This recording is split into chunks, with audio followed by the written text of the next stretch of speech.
دګيري پر خودونه بعد بعض نور مکروهات دي چې عام خلق ورکی اختری او بعض خواص مختری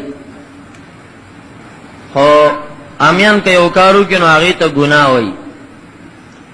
زړیر کړه دي طالبانو ته ترغیبا دا وایم چې زمونږ د مولیانو طالبانو نه امیان خري پدې چې هغه کا پجب کې نسوار ساتي نو چې کله مسجد تراشه نو چپړو کې کېدی دنه جمعات ته نه راوړي دومره د مسجد احترام کوي او مولا چې نسوار کوي نو هغه ته به جایز وي اما کرو کار بیکار کار به لروم غني نو دا ډېر لوی فرق دی.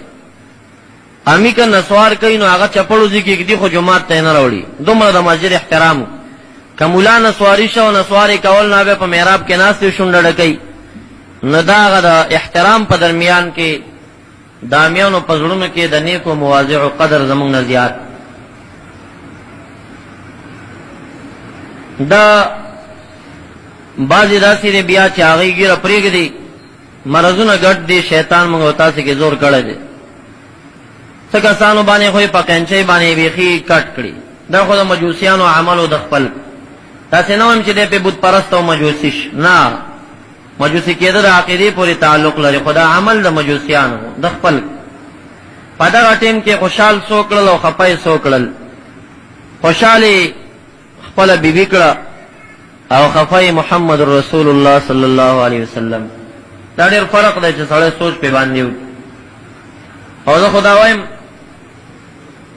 چې کلم یو انسان ته زنانه دا وایي چې برې دا ګیره وخوره نو زینت الرجال باللحیه د زنانه د نارینه او زینت چې کم نه دا په ګیره باندې او د زنانه او زینت چې کم نه دا په وختانو باندې لن جواب دی د انسان خپل دلبرینی تور کی چې ما باندې ګیره خړای دا زما زینت نتم دا سر وخرایا یرا په تمام پاکستان افغانستان کې بده څه خزه سو پیدا نه کی شاګه دې سر خړېلې وي شته دا څه خزه چر زکه خپل زینت نه خرابوي او دا چې نارینه ورته ګیره خړېلې دي د زنانو خوشالولو لپاره دا په زرګونو دی په لکونو تعداد کې خلک دي نو دا لن جواب هغه ته کافی دی چې ما باندې ګیره خړای یاره باندې قینچی استعماله نو ته دې سر وخرایا قسمونه پرې باندې خوري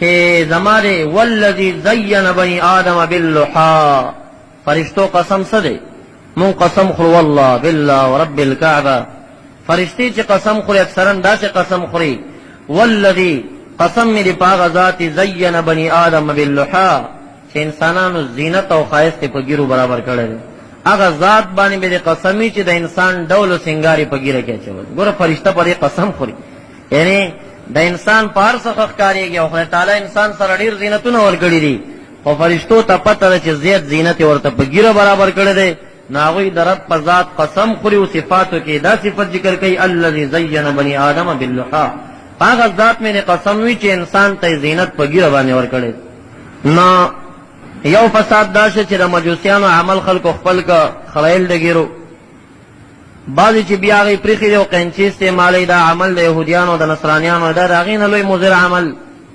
ولی چې هغه څوک چې ګیره خړای هغه ځان ته ډیر کمزور انسانان وای دې ته جایز نه وای هغه خلک چې ګیره کې قینچی وای نو هغه خلک ځان ته ګناهګار نه وای ادي کار ته بد کار نه وای وای ما ګیره پرخي دا ما سنت پوره کړی دي او حال دار دي ناروا او بیکاره کار ته سنت نسبت وکنه دا ګیره کمول دا د ګیره د خړېلو نه لوی جرم دی لوی ګناه ده یې سوچا پرېګدا اس قینچی بیا ورکه مو او بازو چې بیا خړېلم نه دي کمی کړیم نه دي هغه په بل مرز اخته دي هغه لګیا دي وسمه ور کوي توري حدیث مبارک کې راځي دارنګ ور کول ګیری تا درې قسم دي یو جړول دي دویم سره کول دي او دریم تورول تورول د ګیری ناروا دي او سره کول او جړول د ګیری چې کم دی هغه کې روایت شته جایز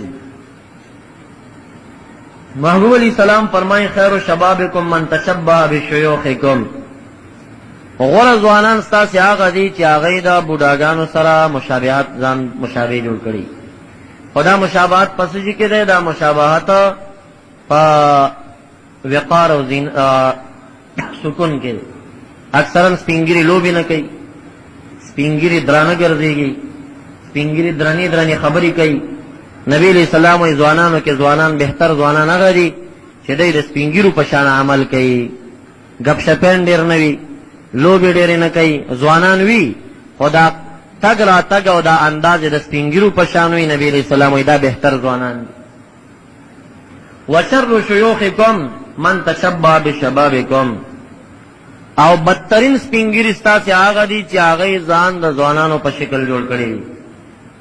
بد سپینګیری هغه دي تشبه بشبابکم چې ځان د ځوانانو په شکل کړی وي. هغه تشبه په څه کې ده چې د ګیره سپینه شوي وي او د ګیرې ته وسمه ورکړي په دې نیت باندې چې زه ځوان ښکاره شم. نبی علیہ السلام وایي زما امت سپینګیرو کې بد سپینګیری دا دی چې دا ځان نه یې ځوان جوړ کړی، ځوان نه دی او ځان نه ځوان جوړی. بل حدیث مبارک کې راځي نهان الخباب بالسواد، نبی علیہ السلام منع کړی دا د نکریزې تورې لګولو نه، توره نکریزه لګول نه رواج.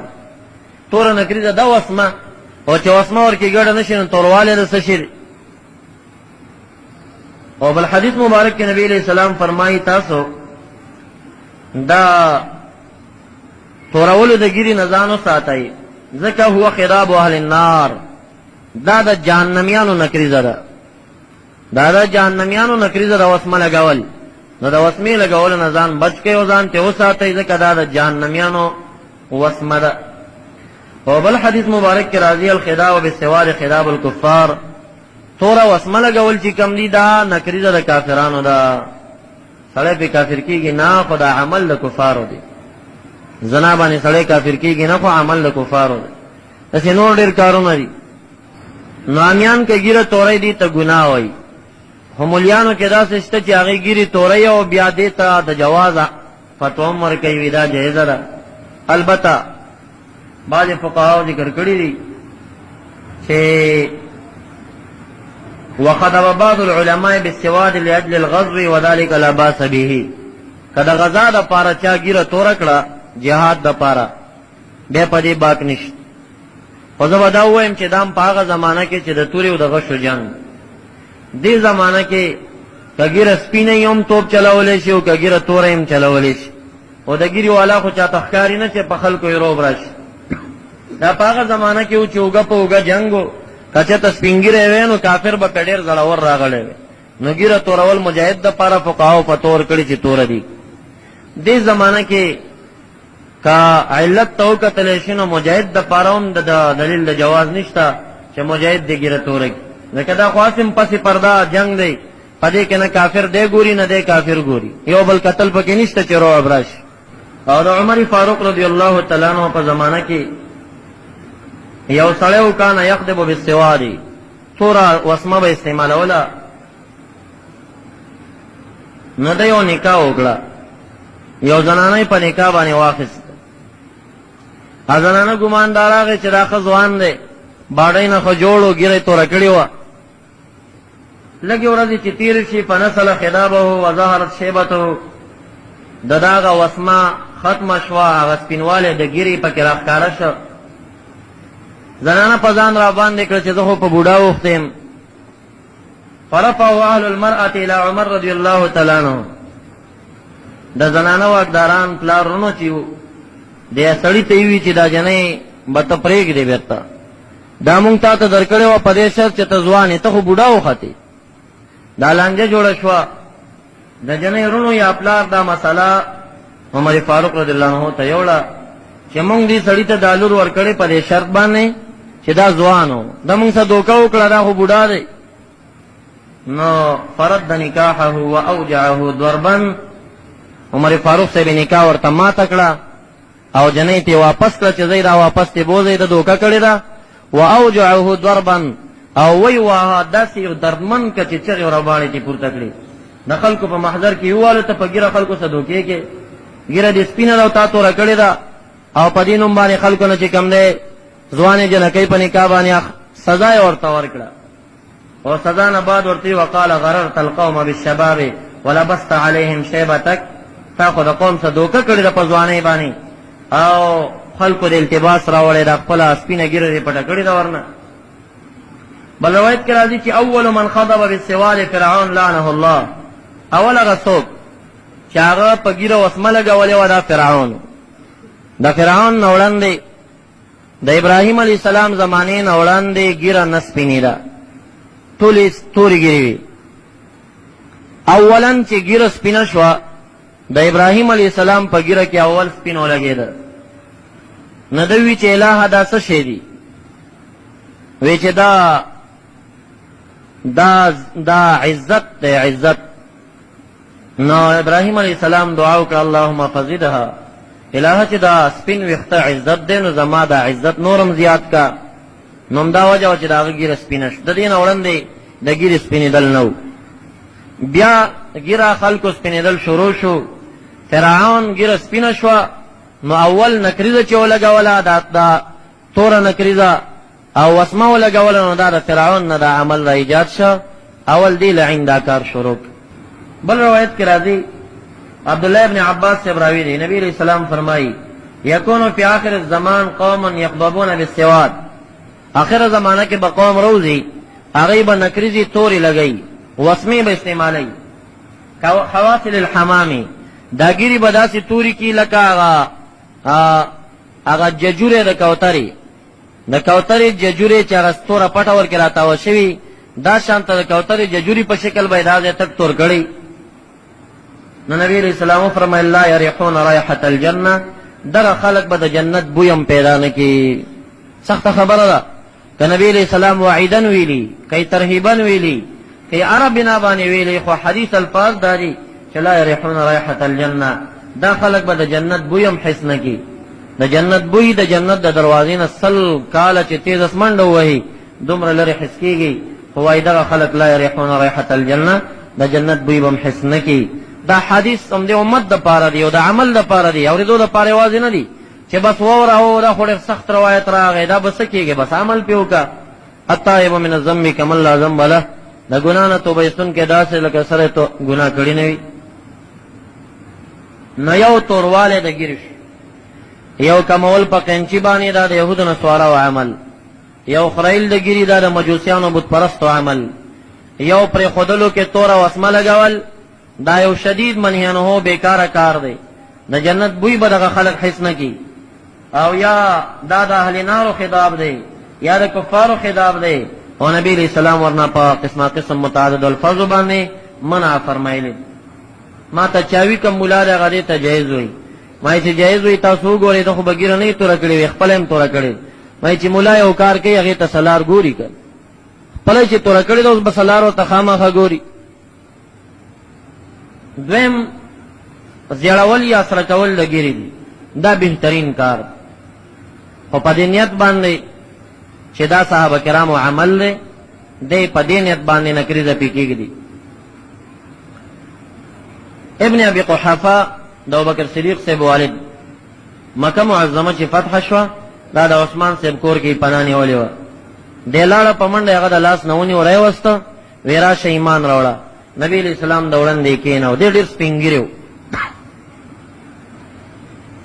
ورته وایي چې دا زما پلار د ایمان راوړي. نبی علیہ السلام د اخلاقو نه قربان هغه مبارک ورته وایي دا سپین ږیری دی ولې دومره تکلیف کا، زه به ورته کور ته ورغلی ویم، ما به ده په کور کې هلته بیعت ورسره کړی. نبی علیہ السلام صدیق اکبر سے ورته فرمایي نه ده ته پکار دی چې تاسو نه مرید کېږي نو تاسو ته راشي. نو بیعت یې ورسره وکړ، کلمه یې ورته ولوست، ایمان یې راوړه. نبی علیہ السلام صدیق صاحب ته وفرمیل غیروا هذا الشیب وخالفوا اليهود، دغه سپینوالی د ږیرې دې ته تغییر ورکوي، د یهودو مخالفت وکوي. په یهودو کې به چې کم چا ږیرې پرېښودې نو بیا به یې سپینې پرېښې وي. نو نبی علیہ السلام دی ته امر وکړه چې ستا ږیره سپینه ده نو تاسو په دې باندې نکریزه کېږدئ، دا زیړې کوي، نو د یهودو سره به ستاسو پوره فرق وشي. نو تاسو کې چې د کم چا سپینې ږیرې دي او وسمو کېږي نو بیا په دې باندې سره نکریزه ږدئ. دا چې نبی علیہ السلام خپله نکریزه استعمال کړي که نه، دې کې د علماو اختلاف دی. جمهور علما وایي چې نبی علیہ السلام خپله نکریزه نه ده استعمال کړې، وجه دا وه چې د هغه په ګیرو په سر کې یا 19 ویښتان سپین شوي او یا 30 ویښتان سپین شوي، نو دا ډېر لږ دي او په توره ګیره خو نکریزه کار نه کوي، نو د دې وجې نه نبي علیه السلام جمهور وایي نه د استعمال کړي.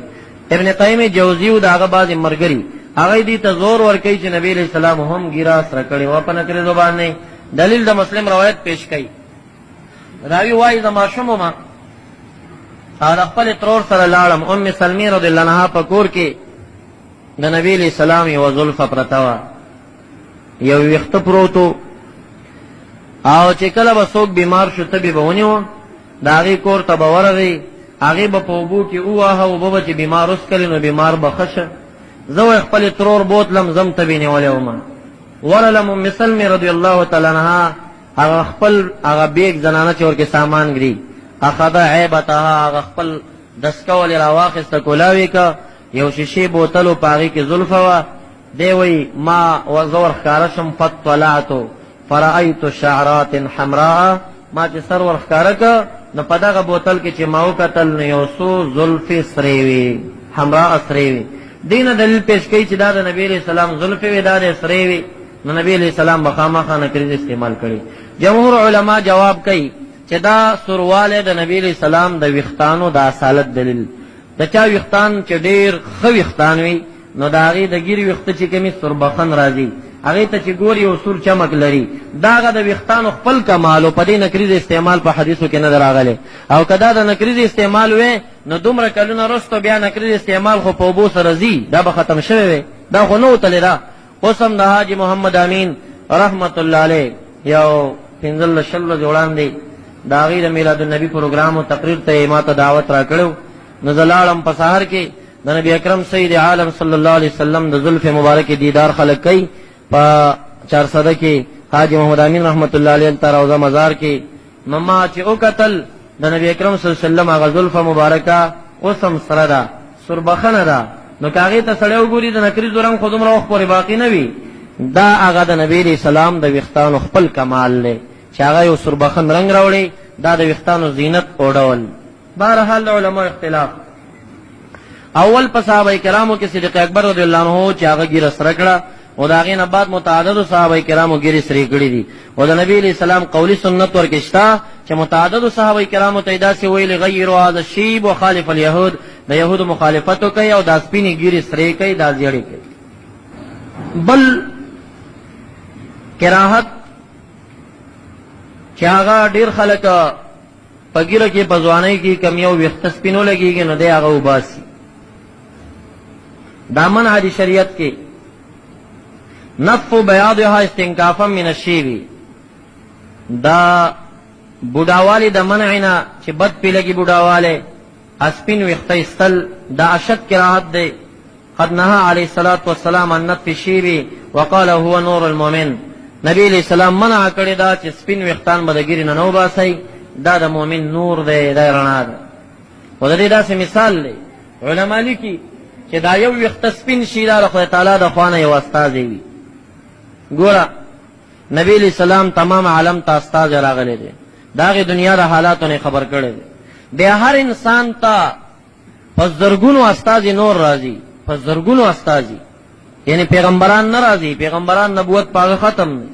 استازي په دې معنا باندې علامه قرطبي رحمت الله علیه په تذکره فی احوال الموت او امور الاخره کې ذکر کړي چې دا سپین ویښته د خدای تعالی د خوا نه د انسان ته یو استازی دی چې کله یو ویښته سپین شي دا د ته خبر ورکي، تلی ورته ووایي چې انسانه خیال کوه ګوره د قبر په اړخ دی نور قدم پورته کړه، سپینوالی در کې ولګېد کیدای شي دې سره دی ښه شي. او بیا دویم ویښته سپین شي پسې بل استازی شي، دریم سپین شي، دا زرګونه استاز انسان ته راځي خو انسان فکر ورته نه کوي، آخر ټوله ګیره سپینه شي. نو دی چې دا وباسي خدای تعالی استازی را لیږي، دا د هغه د استازی بې عزتي کوي، دی لرې کوي د هغې نه، نو دا منع دی په شریعت کې ناروا دي. او دا شان په قینچي باندې اخیستلو باره کې یو روایت بل راځي، کعب صاحب وایي یکونو فی آخر زمان اقوام یقصون لحاهم اولئک لا خلاق لهم، خیر زمانه کې بس خلق پیدا شي چې هغې به ګیرې په قینچي باندې وهي، اولئک لا خلاق لهم، دې خلکو ته په آخرت کې برخه نشته، لا خلاق لهم فی الاخره، په آخرت کې برخه نشته. دا وعیدات دي او بل منهی پا ګیره کې چې کوم دی تصریحها لعدل الناس، د خلکو د ډولو سنگار د پاره ځان جوړول او پاغي کې